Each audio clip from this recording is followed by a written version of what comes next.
souhaite les bienvenus dans ce dernier 2018, un numéro qui sera consacré à une rétrospective des faits et gestes ayant marqué cette année qui s'achève.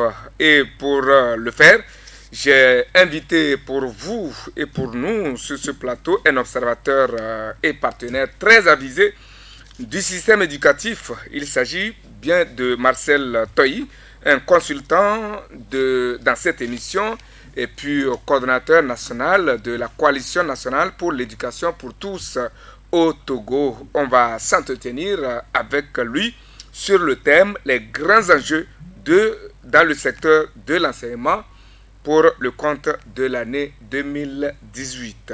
Monsieur, bonjour. Bonjour. Bienvenue dans l'émission La Tribune du Savoir qui s'honore de vous accueillir et qui, par anticipation, vous souhaite bonne et heureuse année 2019 qui avance. Très bien. Comme je le disais tantôt, l'année 2018 va bientôt rentrer dans l'histoire. Et quel est, selon vous, en tant qu'observateur avisé, l'aperçu des faits ayant marqué cette année sur le plan éducatif et social? Oui, merci. Je crois que l'année 2018 est une année assez particulière dans le domaine de l'éducation, où on a vu d'un ministère à un autre de grandes réformes, des réformes de fond, de belles pratiques et aussi des initiatives qui vont dans le sens d'apporter des réponses auxquelles s'attendent les acteurs de l'éducation. Et donc, je crois que globalement, c'est ce qu'on peut retenir. C'est ce qu'on peut retenir globalement. Et dans les détails, nous irons département par département pour mieux apprécier, en commençant par le département, si vous le permettez, de l'enseignement technique. Bien, merci. Je crois qu'au niveau de l'enseignement technique, ce département a marqué des points importants pour apporter véritablement des réponses à ce qu'on attend de ce ministère. Oui. Il y a 3 points qu'on peut retenir. Il y a une réflexion approfondie sur les questions de redoublement dans l'enseignement technique, c'est-à-dire que c'est une activité très importante qui est liée à l'efficacité interne du système. Parce que quand on parle d'éducation, il y a ce qu'on appelle l'efficacité interne et l'efficacité externe. L'efficacité interne, c'est tout ce qui est lié au redoublement, aux échecs. Et l'efficacité externe, c'est l'adéquation entre le profil de sortie et disons l'emploi des jeunes. Voilà, c'est-à-dire quand les gens sortent du système, est-ce qu'ils arrivent à s'insérer plus aisément dans la vie socio-économique, etc. Donc cette activité était très importante dans la mesure où quand vous injectez des ressources dans le système et ces ressources ne produisent pas des résultats, eh bien ça veut dire que vous avez jeté l'argent par la fenêtre. Vous voyez? Et le ministère a pris sur lui d'organiser cette rencontre très importante pour réfléchir de façon approfondie sur les causes réelles des échecs des élèves, des redoublements des élèves dans l'enseignement technique. Et là, les causes, généralement quand on parle de redoublement, on voit souvent les élèves, mais les réflexions ont révélé que ce ne sont pas seulement les élèves qui sont responsables, il y a des causes liées à la pédagogie, c'est-à-dire à la formation des enseignants, à la vétusté des curricula, vous voyez, au suivi des enseignants, à la mise à niveau des enseignants. Il y a eu des problèmes liés à l'orientation des apprenants vers l'enseignement technique. C'est-à-dire que les gens sont venus dans l'enseignement technique sans avoir suffisamment d'informations sur les atouts et les possibilités d'insertion socio-professionnelle après leur formation dans l'enseignement technique. Ensuite, le problème de faible encadrement des parents d'élèves, parce que les parents, certains n'encadrent pas suffisamment leurs enfants. Ou du moins, ça ne les accompagne pas. Voilà, pourquoi pas. Et il y a la vétusté aussi du matériel et l'insuffisance du personnel d'encadrement, donc des inspecteurs de l'enseignement technique, parce qu'il y a vraiment certaines disciplines dans lesquelles il n'y a même pas du tout d'inspecteurs. Et ailleurs, c'est qu'ils sont vraiment insuffisants. Et beaucoup d'inspecteurs sont, au lieu d'être sur le terrain, sont affectés pour être, par exemple, au niveau central, au niveau du ministère, etc. Et ça fait que le terrain se vide des compétences dont on a besoin pour apporter véritablement la qualité de l'éducation. Vous voyez? Et donc, les réflexions avaient pour objectif de proposer une feuille de route aux décideurs sur la base de chaque élément identifié. Vous voyez? Donc, c'est ce qu'on peut retenir au niveau de ce point important, de cette réflexion importante de l'enseignement technique. Oui, avant qu'on y passe, je voudrais qu'on mette un peu un accent sur le volet de l'équipement technique, qui est, à mon avis, un aspect très central. Quand on parle de l'enseignement technique, on ne peut pas imaginer un enseignement technique sans laboratoire, sans les outils, le matériel de formation technique moderne. Oui, en fait, tout cela est lié au fait que le budget en réalité alloué au secteur de l'enseignement technique n'est pas suffisant. Parce que si je reviens par exemple, excusez-moi, si je reviens sur la répartition du budget de l'éducation, alors vous vous rendez compte que l'enseignement technique n'a que 7% contre 38% pour le primaire, 32% pour le secondaire, 1,8% pour le préscolaire, moins de 1% pour l'alphabétisation et 20% pour l'enseignement supérieur. Donc vous voyez que il y a l'enseignement technique, la petite enfance et l'alphabétisation qui sont moins lotis. Et donc ça veut dire qu'il n'y a pas une équité dans la répartition budgétaire. Et ça fait que si l'enseignement technique n'a pas de ressources financières suffisantes, eh bien il ne peut pas investir pour renouveler le matériel et équiper suffisamment surtout les filières industrielles. C'est surtout là-bas que le problème se pose, parce que là, ça demande beaucoup plus d'argent. Beaucoup de moyens. C'est ça. Voilà, on y va à présent pour parler de l'enseignement supérieur, pourquoi pas. Non, j'avais évoqué 3 points au niveau de l'enseignement technique. Tout à fait, voilà. Le deuxième point, c'est quoi? C'est le développement du partenariat. Donc, le ministère de l'enseignement technique a pris vraiment une initiative très louable de nouer un partenariat avec l'Office marocain de la formation. Et les retombées de ce partenariat, c'est quoi? C'est que depuis la rentrée 2017-2018, 20 bacheliers de l'enseignement technique sont bénéficiaires d'une bourse de 2 ans dans plusieurs domaines d'enseignement technique au Maroc. Et 10 enseignants sont également bénéficiaires des stages de perfectionnement. Et sur la base donc de cette convention, de ce partenariat qui existe entre le ministère de l'enseignement technique et l'Office marocain de la formation, eh bien, les négociations sont en cours pour que d'année en année, qu'on puisse augmenter le nombre de bacheliers bénéficiaires et d'enseignants aussi qui vont pour des stages de perfectionnement. Maintenant, le troisième et dernier point au niveau de l'enseignement technique, c'est quoi? C'est que le ministère de l'enseignement technique a engagé une réflexion approfondie avec l'appui de l'UNESCO à travers le projet CAP-ED. Alors, cette réforme a commencé depuis 2017, mais l'aboutissement, c'était en 2018. Alors, de quoi s'agit-il exactement? Eh bien, vous savez que le ministère de l'enseignement technique, n'avait pas un document de stratégie. Or, si vous n'avez pas un document de stratégie, c'est comme si vous pilotez le département à vue. Vous voyez? C'est comme on dit que un pays n'a pas de plan sectoriel de l'éducation. Vous voyez? Là, vous faites un pilotage à vue, vous ne savez pas d'où vous partez, où vous allez, comment vous voulez, si vous voulez agir, sur quel levier, etc. etc. Donc, le ministre a pu négocier avec l'UNESCO, voilà, l'UNESCO Pôle de Dakar, non, l'UNESCO Abuja, donc c'est une autre direction de l'UNESCO qui est basée là-bas, dans le cadre d'un projet qu'on avait projet CAP-ED. CAP-ED. Et le document de stratégie donc, qui a été élaboré vise à remettre l'enseignement technique au service de l'emploi, du progrès social et de la croissance inclusive. Concrètement, ça veut dire quoi? Ça veut dire que l'enseignement technique veut faire en sorte de disposer d'une main-d'œuvre qualifiée, capable de subvenir aux besoins socio-économiques et de participer à la croissance économique et durable.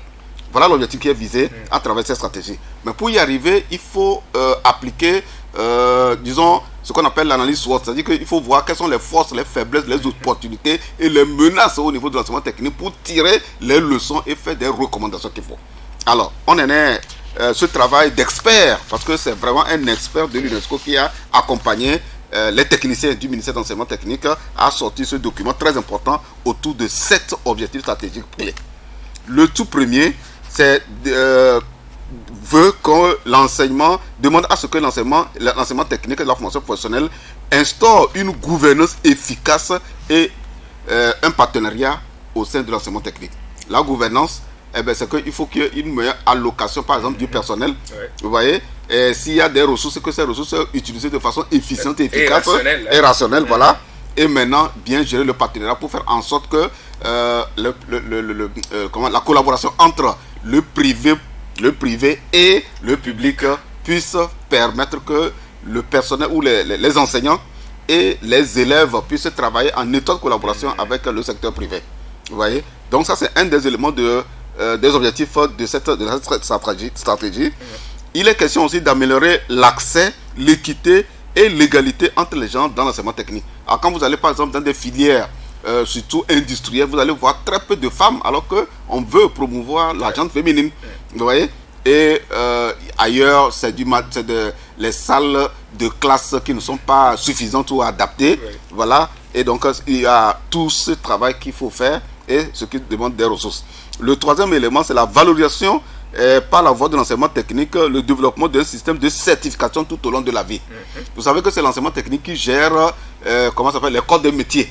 Vous voyez? Et donc, il est question de valoriser les diplômes qui sont donnés à ces corps de métier pour que ces diplômes-là puissent être valables aussi bien au plan national qu'au plan international. Et donc, il y a vraiment un travail de fond à faire. Le quatrième objectif, c'est l'orientation de l'enseignement technique vers l'employabilité des jeunes et des adultes. On ne peut pas comprendre que une formation pratique au niveau de l'enseignement technique fasse sortir des apprenants qui sont incapables, pas soit de se prendre en charge ou incapables, par exemple, de s'insérer dans la vie professionnelle. Ça veut dire qu'il y a un problème au niveau des curricula, il y a un problème au niveau du schéma de formation et du profil aussi de sortie. Vous voyez? Et donc, il y a aussi ce qui fait qu'on retrouve pas mal de... Les gens sortent pour être des chômeurs. Vous voyez, ils sortent pour être des chômeurs. Alors ils doivent sortir pour être des entrepreneurs. Ils doivent être employables. C'est pourquoi on parle de l'employabilité.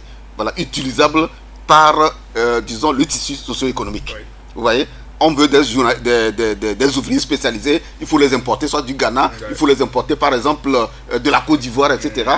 Vous voyez, ça veut dire que il y a une faiblesse au niveau de l'enseignement technique qui, logiquement, devait mettre à la disposition des opérateurs économiques les ressources humaines dont ils ont besoin vraiment pour faire avancer les projets, etc. etc. Vous voyez? Alors, le cinquième axe, c'est l'accroissement des capacités, de la qualité de la formation professionnelle par apprentissage dual. Vous savez que c'est l'Allemagne qui aide le ministère de l'enseignement technique depuis des années à ce qu'on appelle la formation en alternance. C'est-à-dire les apprenants passent un temps au cours et un autre temps dans les entreprises. Pour la pratique. Donc, ça fait qu'ils seront plus pragmatiques à la sortie de leur formation. Et donc, il est question de mettre l'accent sur ce choix stratégique, cette option-là pour permettre, n'est-ce pas, aux jeunes d'être en contact avec les réalités de l'entreprise. Ok. Maintenant, l'avant-dernier, c'est l'instauration d'un mécanisme de financement régulier, diversifié et soutenable. Je viens de le dire tout à l'heure. Si l'enseignement technique continue d'avoir les 7%, tout ce que nous avons dit depuis le point 1, on ne peut pas atteindre cela. On ne peut pas l'atteindre. Et donc, l'expert a décliné clairement qu'il faut que l'État prenne sur lui d'augmenter l'enveloppe octroyée à l'enseignement technique pour pouvoir répondre, pour que l'enseignement technique vraiment réponde à l'objectif que j'avais annoncé, de faire en sorte que les sortants de l'enseignement technique soient employables, voilà, et soient qualifiés aussi. C'est cela. Et le dernier point, l'identification et l'anticipation de la demande en compétences et la promotion de la recherche et de l'innovation. Vous voyez, c'est-à-dire que quand vous êtes une structure de formation, vous n'allez pas attendre que, qu'on vienne vous demander, n'est-ce pas, des compétences. Vous devez pressentir, vous devez vraiment voir quelles sont les tendances du monde, voilà, quels sont les besoins au niveau technique, au niveau économique, etc. En tout cas, toutes les filières dans lesquelles vous formez les jeunes au niveau du ministère de l'enseignement technique, vous devez se projeter à l'avenir, ne pas attendre, mais anticiper. il est question d'anticiper. Et comme ça, vous serez prêt pour répondre aux besoins dès que le besoin va se sentir. Je vais donner un exemple pratique. Oui. Vous savez qu'il y a 2 ans que le Togo a accueilli la conférence sur l'économie bleue. Oui. Alors, il a fallu que le chef de l'État donne des instructions pour que on forme des jeunes sur ce nouveau secteur qui est émergent. Est-ce qu'il fallait attendre? Non. Vous voyez, non? Alors, on devait anticiper. Donc, c'est pour ça que l'expert dans le document a mis l'accent sur l'importance de l'anticipation des compétences. Vous voyez? Et la recherche. Si vous n'investissez pas dans la recherche, eh bien, ça pose un réel problème parce que c'est la recherche qui vous permet de voir est-ce que vous avancez, est-ce que vous tournez en rond ou bien, qu'en est-il exactement? Vous voyez? Donc, voilà un peu, disons, les 3 points essentiels au niveau de l'enseignement. Le partenariat, ce document de stratégie avec l'appui de l'UNESCO, et puis la réflexion approfondie sur les redoublements, et la feuille de route est déposée maintenant sur la table du décideur pour en faire une exploitation et relever les défis qui sont posés. Disons que c'est un très bon document qui a été élaboré. Tout à fait. Mais sa mise en application et en œuvre... Sa mise en application dépendra de l'enveloppe que l'État, puisque c'est le ministre lui-même qui a réceptionné des mains de Ido. Ido, c'est le patron de l'UNESCO à Abuja. Ouais. Voilà. Et il a été clairement dit de faire en sorte que l'État octroie plus de financement pour que cette stratégie-là permette à l'enseignement technique de répondre à la vision du document.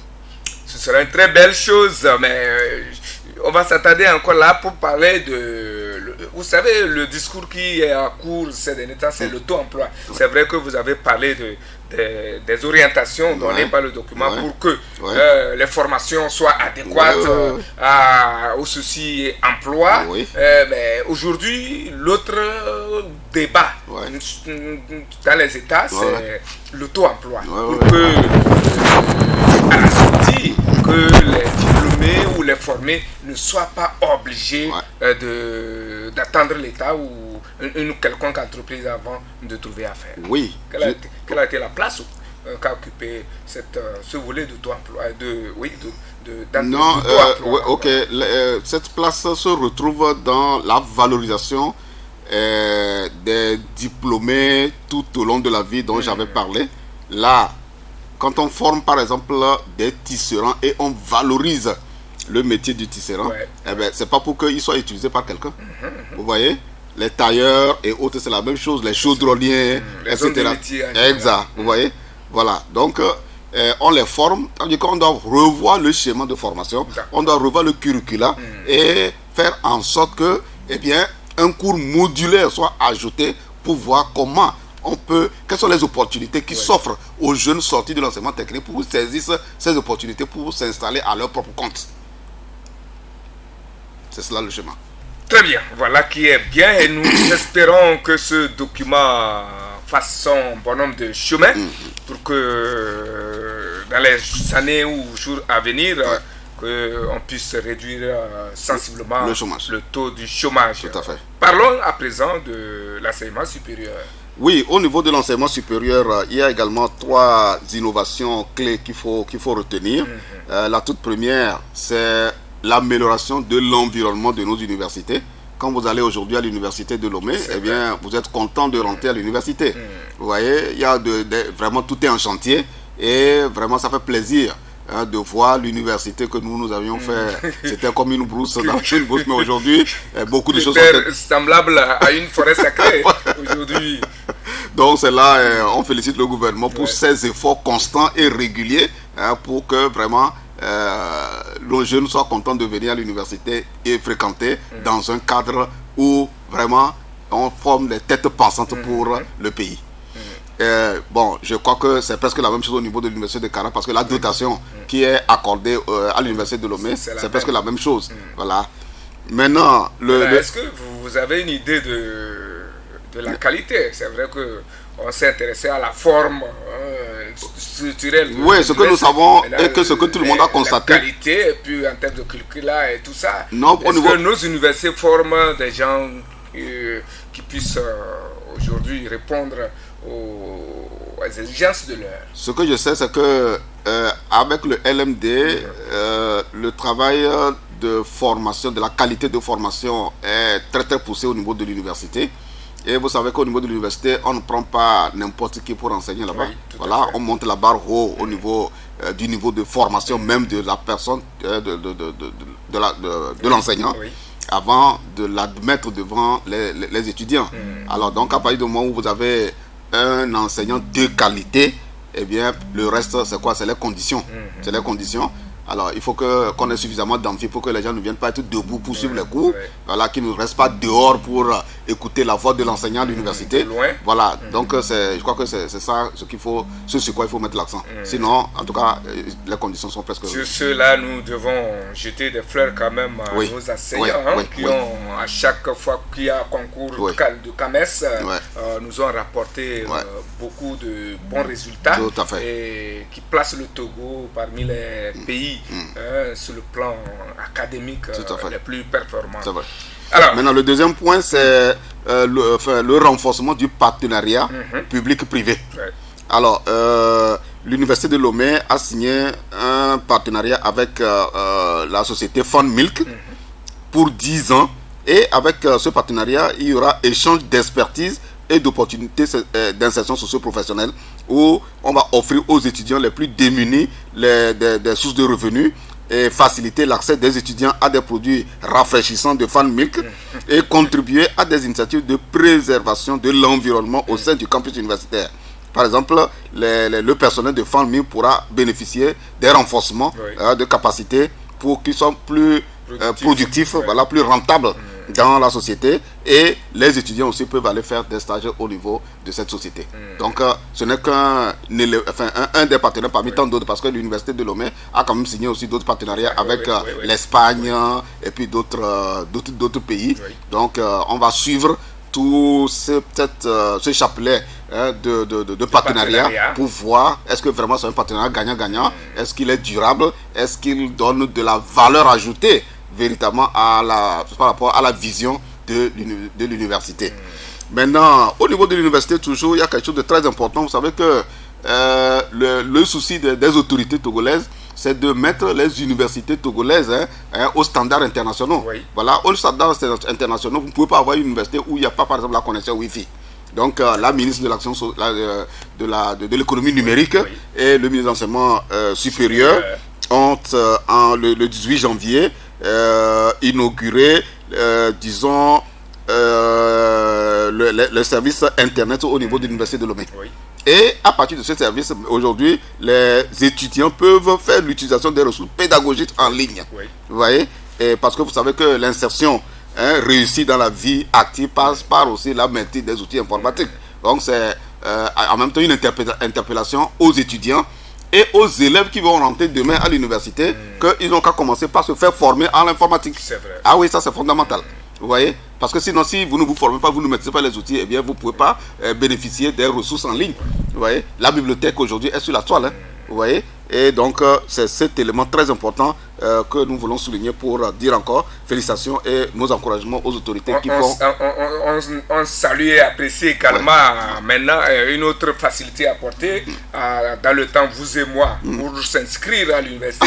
Il fallait faire une longue queue avant de pouvoir s'inscrire d'une étape à une autre. Mais aujourd'hui, avec le système dont vous venez de parler, il paraît que les étudiants peuvent s'inscrire en étant chez eux. Oui, mais il y a encore un grand travail à faire. Il y a encore un grand travail à faire parce que cette année, moi j'ai fait un tour à l'université lors de l'inscription des universités. Les gens viennent à 2h, 3h de la nuit et je vous dis qu'on dirait qu'ils sont venus pour un recrutement.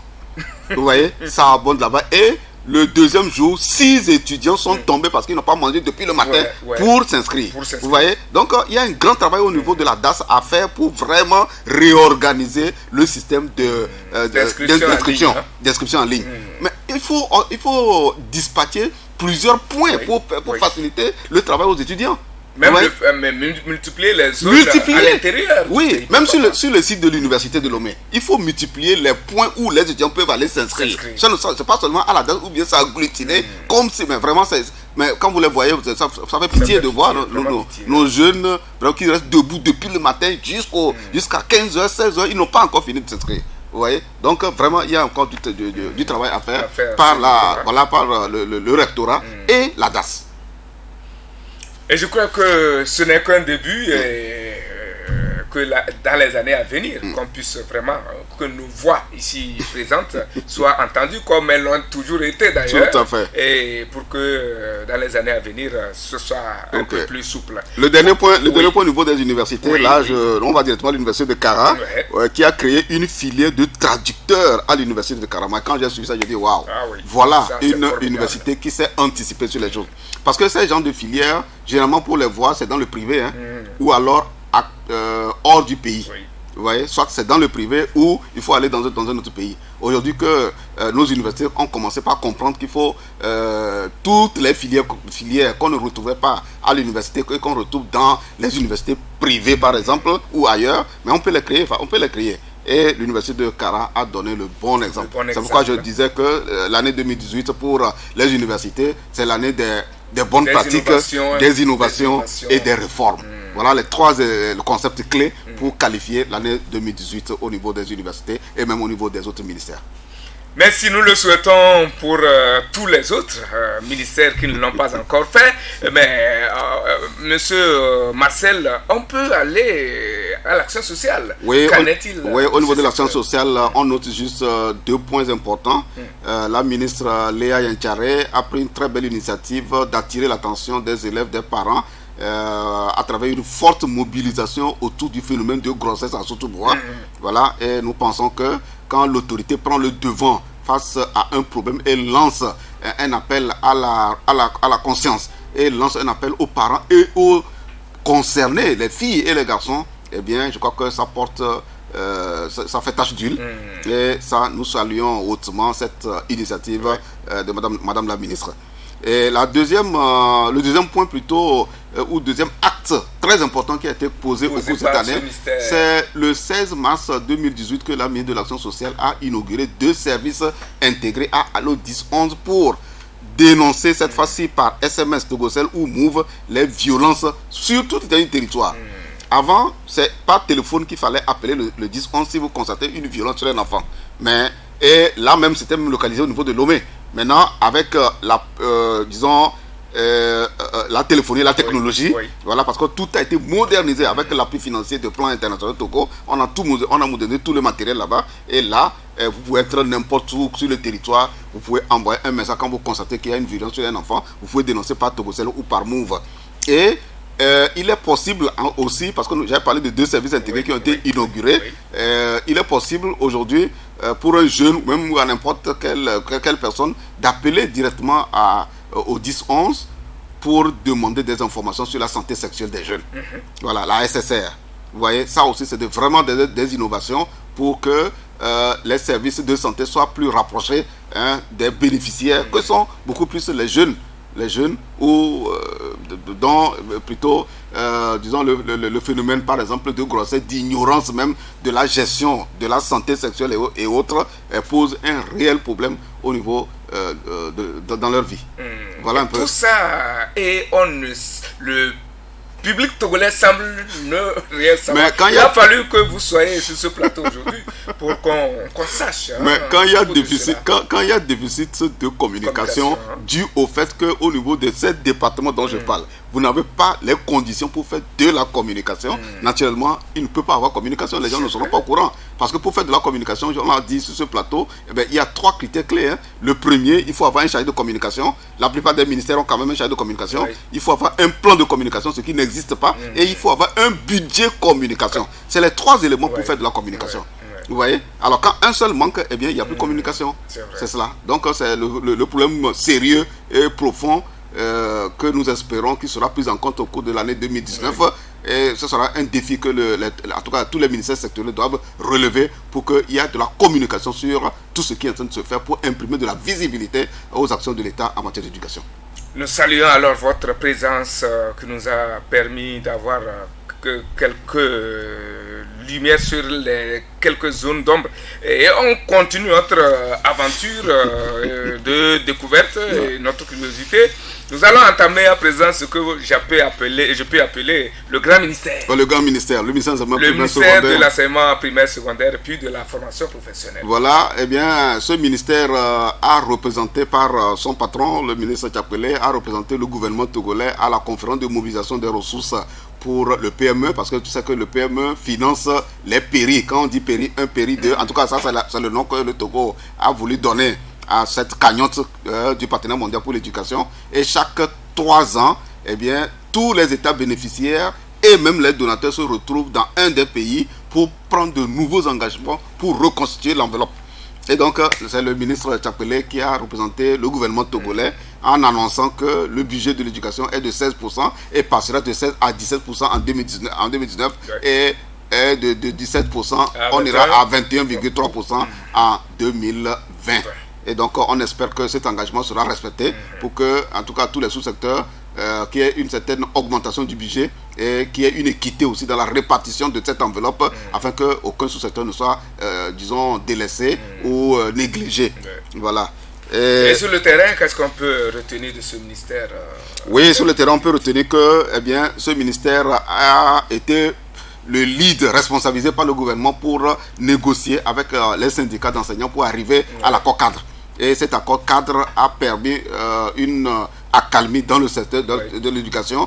Depuis plus de 4-5 ans, eh bien, on a connu des rentrées scolaires mouvementées, catastrophiques, et où vraiment l'issue n'était pas certaine. Mais à partir donc, de cet accord, eh bien, la sérénité est revenue et tout le monde s'en réjouit. Et nous espérons que chacun mettra de l'eau dans son vin en respectant l'engagement contenu. Voilà, parce que là, c'est là où se trouve le problème. Là, il faut que le gouvernement respecte sa part. Oui, que les syndicats aussi respectent leur part. Et bien, tout ira pour le mieux pour le système éducatif. Maintenant, autre chose, vous savez, le gouvernement est soucieux aussi de la question enseignante. Et pour régler ce problème, ce n'est pas seulement l'accord cadre, mais il y a aussi un document que l'UNESCO a aidé le gouvernement togolais à élaborer. C'est le document de la politique enseignante. Le document de la politique enseignante, c'est un document dans lequel, pour prendre une décision en matière par rapport au corps enseignant, eh bien, ça ne doit pas être de l'arbitraire, ça ne doit pas être de l'imaginaire, mais ça doit être basé sur des principes et des standards internationaux décidés par l'UNESCO. Je te donne un exemple. Alors, vous prenez par exemple un pays comme la Guinée. Pour être directeur d'école, par exemple, vous devez passer par l'école des directeurs où tu apprends un BA, tu as le BABA de l'administration scolaire, tu as le BABA de la gestion financière, tu as le BABA de la gestion des ressources humaines, etc. avant d'être nommé directeur. Ici, ça ressemble à des récompenses. Vous voyez, ça ressemble à des récompenses et ça fait que c'est une guerre. Donc ça veut dire que il n'y a pas de principe. L'État ne s'appuie pas sur quelque chose de principe clair, voilà, pour nommer les chefs d'établissement, les proviseurs, etc., etc. Vous voyez, même il y a beaucoup de choses dans ce document et j'espère que si vous pouvez inviter le professeur Akakpo, parce que c'est lui, Akakpo Noumando, c'est lui qui a conduit l'équipe nationale avec l'appui de l'expert de l'UNESCO pour élaborer durant 6 mois ce document clé pour aller finalement à sa validation. Donc ce serait bien que vous l'invitez pour qu'il vienne vous donner vraiment les enjeux de ce document et l'exploitation que le politique doit logiquement faire de ce document pour que, eh bien, on puisse avoir pour que la question enseignante soit prise beaucoup plus au sérieux dans les documents politiques. Pourquoi pas, peut-être avec votre aide, on pourra l'avoir. Voilà. L'autre élément, on avait attendu la validation de la politique de la petite enfance. Ça a été finalement validé au cours de cette année. On espère que le financement pour la petite enfance sera accru, parce que j'avais dit que c'était 1,8% contre 8% pour le primaire. Et alors, donc, si on augmente le budget, eh bien, la petite enfance va connaître de beaux jours.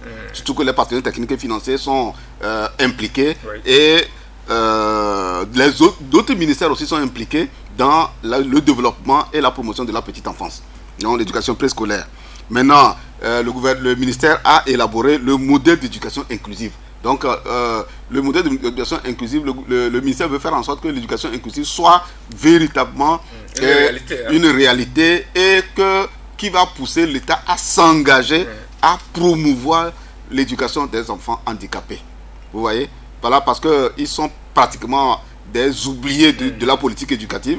En termes de budget et autres, ils ne sont pas suffisamment pris en compte. C'est quelques dotations seulement qu'on donne à certaines écoles spécialisées, alors que ce n'est pas ça. Donc il faut partir d'un document de politique. Et à partir de ce document de politique, eh bien, on pourra maintenant prendre beaucoup plus en compte les enfants handicapés. Donc ça, c'est très important. Maintenant, je crois que le dernier point au niveau du ministère, c'est l'organisation de la revue sectorielle qui est régulière. Parce que c'est ce ministère qui est le lead. C'est comme le chef de file des 4 ministères sectoriels. Et donc, c'est ce ministère qui prend le lead dans l'organisation des revues sectorielles. Et ces revues sont régulières, au cours desquelles on vient débattre de ce qui a été injecté comme ressources, les recommandations qui ont été faites, et leur niveau de mise en œuvre, et prendre de nouveaux engagements pour l'année prochaine. Et donc, globalement, c'est ce qu'on peut retenir au niveau du ministère d'enseignement. Très bien. On peut alors octroyer comme mention de très bien appuyé aux différents ministères et à qui nous disons bon courage et à qui nous demandons de faire encore mieux pour notre système éducatif. À présent, nous allons donner l'opportunité, avec votre permission, aux téléspectateurs. Peut-être qu'il y en a qui pense à certains points que vous n'avez pas pu relever. Et ce sera une très bonne contribution, ou alors des questions à poser à vous. Ils sont les bienvenus au 92 77 77 10. 92 77 77 10 pour votre participation à cette émission. Nous parlons du bilan de l'année 2018 dans le système éducatif. Nous sommes en train de faire le parcours. On est parti de l'enseignement technique. On vient de chuter sur l'enseignement primaire, secondaire et de la formation professionnelle. En passant par l'enseignement technique, par l'enseignement supérieur et les affaires sociales. À présent, je parlais d'un acteur privilégié, un partenaire très avisé du système éducatif, qui est l'œil et l'oreille de ce système, et qui est aussi un accompagnateur aussi avéré de ce système. Le partenaire, c'est bien la coalition nationale pour l'éducation pour tous. Alors, et donc j'ai la chance en même temps d'avoir sur ce plateau comme invité le coordonnateur. Dites-nous, qu'est-ce que la coalition, elle, a fait au cours de cette année, je peux dire que la coalition a participé à des rencontres internationales très importantes de haut niveau, des rencontres qui ont mobilisé vraiment le monde entier. La conférence de mobilisation des ressources pour l'éducation à Dakar, où je disais que le professeur Tchapele a pris l'engagement au nom du gouvernement togolais. Nous étions, moi je représentais la coalition nationale togolaise pour l'éducation pour tous. Il y avait plusieurs chefs d'État, le président Macron et autres. Et voilà, on a préparé à cette très importante rencontre et nous avons noté ce qu'il faut. Et nous ferons maintenant le suivi pour que l'engagement, ça c'est le travail de la société civile. Oui. Voilà, on fera le suivi pour que l'engagement qui a été pris soit respecté. Et puis nous étions aussi au Népal, c'est entre l'Inde et le Qatar. Voilà. On était au Népal pour la campagne mondiale pour l'éducation, où il fallait renouveler le conseil d'administration de la campagne mondiale pour l'éducation. Voilà. Et puis après, on a organisé un forum politique de ANCEFA. ANCEFA, c'est la structure africaine qui gère les 38 coalitions. Parce que la coalition togolaise fait partie de la famille des coalitions gérées par ANCEFA, basée à Dakar, dont le bureau sous-régional pour l'Afrique de l'Ouest et du Centre est à Lomé, est logé, dont le personnel est logé au sein de la coalition togolaise. Maintenant, au plan national, nous avons marqué, disons, un point très fort. Nous avons, avec l'appui de l'ONG Aide et Action, mis en place l'Observatoire de l'éducation. C'est un organe très important qui va observer, qui va suivre de très près, faire des études et recherches, alerter l'autorité et les acteurs sur le système éducatif, sur les engagements pris, ce qui devait être fait, etc. Donc, c'est le professeur Amouzou Glipa qui est le secrétaire général du conseil d'administration de la coalition, qui est le chef de cet organe très important, qui va véritablement faire le travail pour mettre à la disposition de la coalition les évidences dont nous avons besoin pour mener des actions de plaidoyer et pour parler avec beaucoup plus de preuves palpables.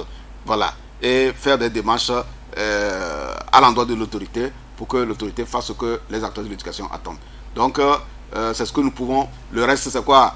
C'est le projet éducation inclusive que nous avons démarré avec l'appui de BMZ et CBM. Voilà un projet. Vous allez aujourd'hui à l'ENS d'Atapamé, vous allez aujourd'hui à l'ENI Ngontien, mais l'environnement a changé. On a conçu des rampes et c'est très très très joli. Et ces rampes ne sont pas utilisées seulement par les normaliers handicapés. Tout le monde les utilise. Vous voyez, donc on a rendu l'environnement de ces écoles normales accessible et ça facilite vraiment la tâche. Ça, la contribution que nous sommes en train d'apporter jusqu'à 2020. C'est ça. Et on a piloté et bouclé en beauté le projet de non-violence avec l'ex-Bonne-Fontaine, puisqu'il y a eu fusion entre Bonne-Fontaine et Plan aujourd'hui. Voilà, c'était en juin dernier que nous avons bouclé ce projet en beauté. Voilà, parce que tous les objectifs qui étaient attendus sont atteints. Et avec Plan International Togo même, il y avait aussi un autre projet d'éducation sensible au genre et sans violence qui est aussi terminé en beauté. Tout le monde est content. Il y a des changements au niveau des acteurs, aussi bien des enseignants, des élèves, des parents, sur la non-violence. Vous voyez, dans le milieu scolaire. Et donc ça aussi, ça s'est terminé en beauté. Voilà un peu globalement ce que nous pouvons retenir au niveau de la coalition. Là aussi, nous ne pouvons que vous féliciter pour votre accompagnement à l'endroit du système éducatif et également toutes les initiatives que la coalition prend pour accompagner avec plus d'engagement ce système. Et nous avons parlé de l'enseignement technique, l'enseignement supérieur, affaires sociales, l'enseignement primaire secondaire, et on vient également d'avoir une idée sur ce que la coalition en tant qu'observatrice, si je peux me permettre de le dire ainsi, du système. Quelles ont été, disons, les contributions des autres partenaires qu'on n'a pas pu citer qu'on n'a pas pu citer. Ce que nous n'avons pas pu citer ici, c'est l'UNICEF. L'UNICEF continue d'appuyer le gouvernement à travers le ministère de l'enseignement primaire secondaire dans le document d'élaboration de la politique. Il y a la politique enseignante. Dans le document du modèle d'éducation inclusive, c'est l'UNICEF qui apporte pratiquement tout l'appui financier. Et pour l'instant, c'est ce que nous savons que l'UNICEF a pu faire. Nous n'en sommes pas au courant de tout l'appui parce que tout est contenu dans un document qu'on appelle plan de travail annuel, le PTA. Voilà, comme je n'ai pas le PTA sous la main, je ne peux pas tout dire, mais ce que je sais pour l'instant, c'est ça, ce que l'UNICEF continue de toute façon son appui à la petite enfance, par exemple. Et puis, il y a beaucoup de choses que l'UNICEF aussi continue de faire, sans oublier d'autres partenaires qu'on ne pourra vraiment tous citer. On avait déjà cité l'UNESCO qui a beaucoup aidé pour la mise sur pied du KPD. Oui, bien sûr. Et la politique enseignante. Tout à fait. Et maintenant, quels sont, à chaque niveau, les défis à relever? Ok. Je crois que un des défis importants qui est, je peux dire, transversal à tous les ministères, c'est quoi? C'est le montage des projets intégrés pour relever les défis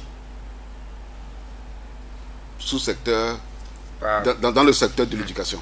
Je prends un exemple pratique pour que les gens comprennent exactement ce que je veux dire. Quand je prends l'éducation inclusive, vous savez que vous allez au ministère de l'Action sociale, il y a l'éducation inclusive, il y a un département.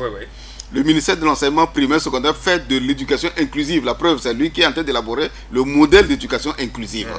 Vous allez à l'université, l'environnement de l'université n'est pas accessible aux enfants, aux étudiants handicapés, etc. Voilà, et le personnel, etc.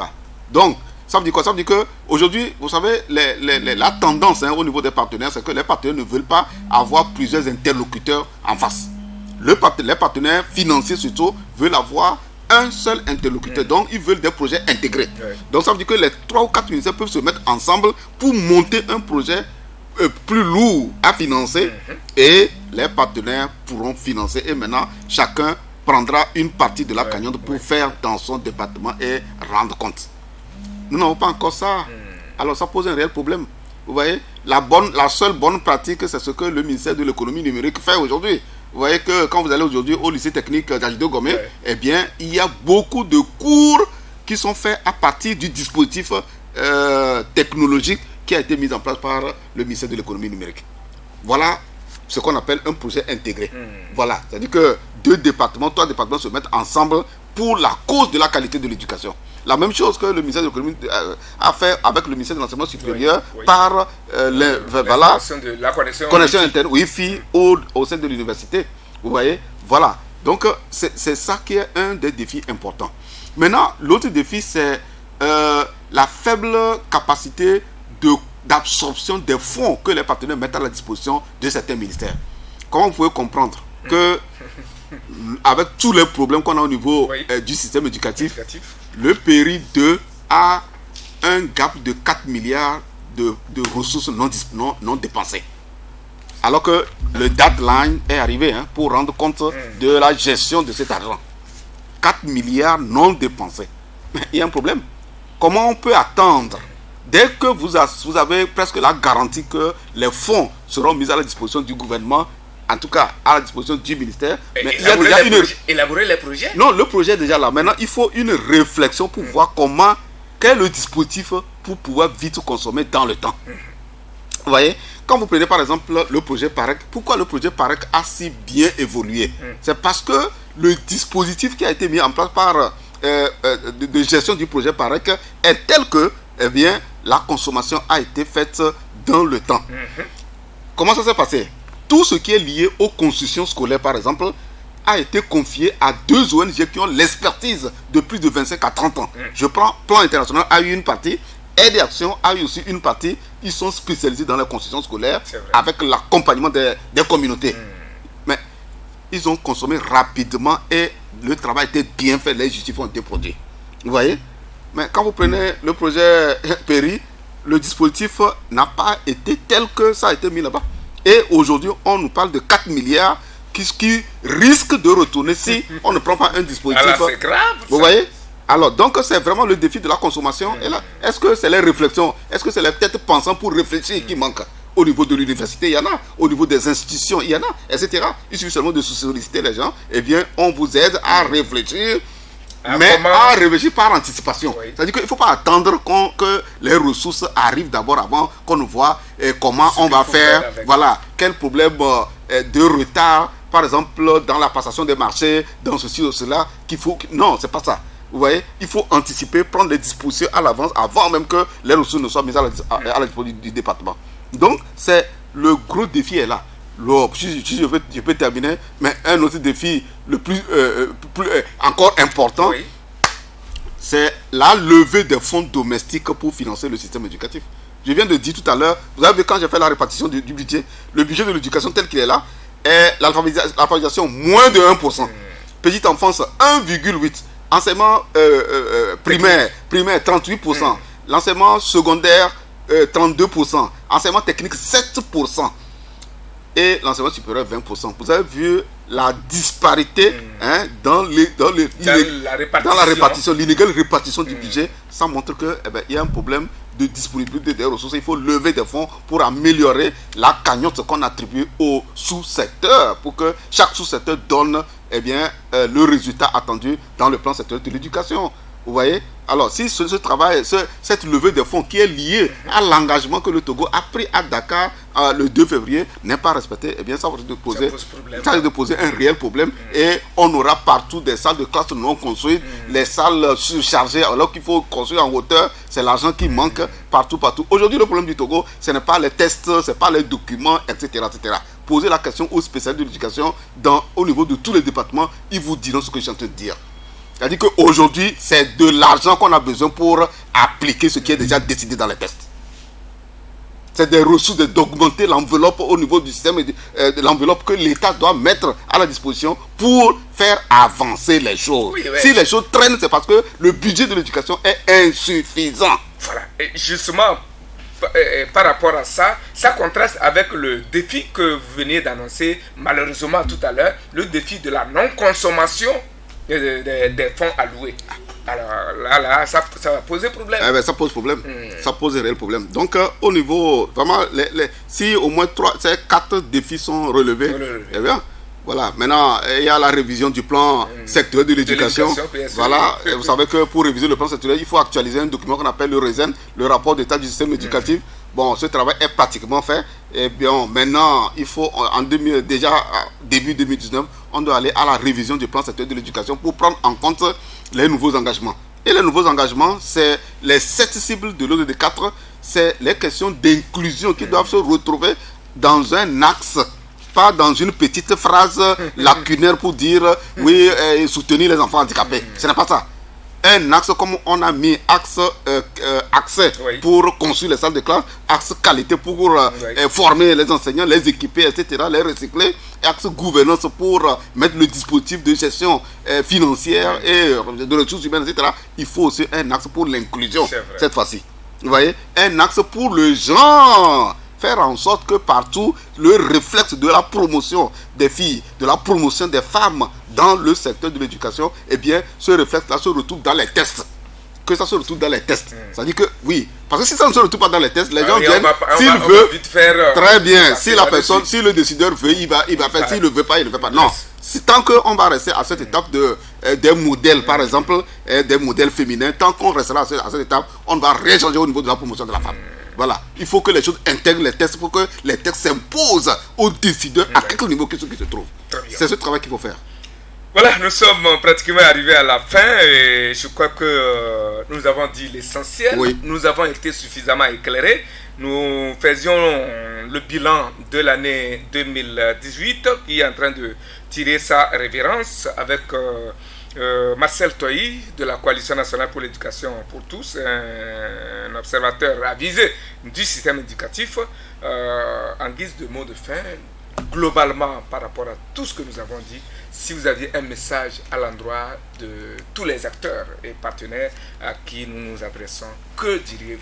Bien, je souhaiterais d'abord mes meilleurs voeux à tous les acteurs, élèves, enseignants, parents, et décideurs, autorités, médias, parce que tout le monde de toute façon apporte sa pierre chaque jour que Dieu fait pour que le système éducatif togolais soit un système de qualité et que les défis que nous avons, disons, évoqués, relevés tout à l'heure, sous-secteur par sous-secteur, que ces défis soient vraiment pris véritablement au sérieux. Et si ces défis sont pris véritablement au sérieux et les budgets sont conséquents, les réflexions sont approfondies, le dispositif de suivi des financements est mis en place, de la bonne gestion des ressources est mise en place, eh bien, nous sommes convaincus qu'on pourra apporter des réponses pour que vraiment notre système éducatif produise des apprenants qui seront utiles pour l'émergence, pour le développement du pays. Parce que si quelqu'un sort du système éducatif togolais et dont le profil ne peut même pas lui servir, les compétences et les capacités qu'il a acquises à partir de l'école ne peut pas lui servir, ne peut pas servir également la nation, eh bien ça veut dire que c'est un système éducatif à échec. D'accord. Merci Marcel. Vous étiez l'invité spécial de ce spécial numéro. Merci pour votre disponibilité. Nous vous donnons rendez-vous l'année prochaine. En 2019. Pour faire le bilan. Le bilan de l'année 2019 et j'espère que les défis que nous avons annoncés, nous ne reviendrons pas là-dessus en termes de défis encore, mais ce sera des acquis. Merci une fois encore, merci à tous ceux qui nous ont suivis. C'est donc la fin de notre dernier rendez-vous de l'année, consacré essentiellement à la rétrospective de l'année. J'étais avec Marcel Toyi, le doyen, consultant de cette émission, observateur avisé du système éducatif et surtout en sa qualité de coordonnateur national de la Coalition nationale pour l'éducation pour tous au Togo. Bonne année spécialement au ministre des enseignements primaires, secondaires et de la formation professionnelle et à son homologue de l'enseignement technique, sans oublier le ministre de l'enseignement supérieur, à qui nous souhaitons bonne et heureuse année 2019. Félicitations à tous pour les efforts consentis pour le compte de l'année qui s'achève. Encore plus d'inspiration pour l'année 2019. Bonne année 2019 à tous les camarades enseignants à qui je souhaite plus de courage et d'ardeur au travail. Bonne année à tous les élèves et étudiants à qui je souhaite beaucoup de réussite. Rendez-vous donc l'année prochaine. S'il m'était donné de donner note à tous ces gens et à tous ces ministres, je leur donnerai une moyenne de 16 sur 20 à tous, collective. Merci à Antoine Essokassi, merci à Ganta Vidola et à Emmanuel Lago pour la mise en onde de cette émission. Une fois encore, au revoir. Bonne et heureuse année. Merci. Et bien de choses à vous, famille, à votre famille respective, merci à, vous à aussi. vos enfants. Pareillement. Et que l'année 2019 nous apporte plus de bonheur. Merci. Au revoir.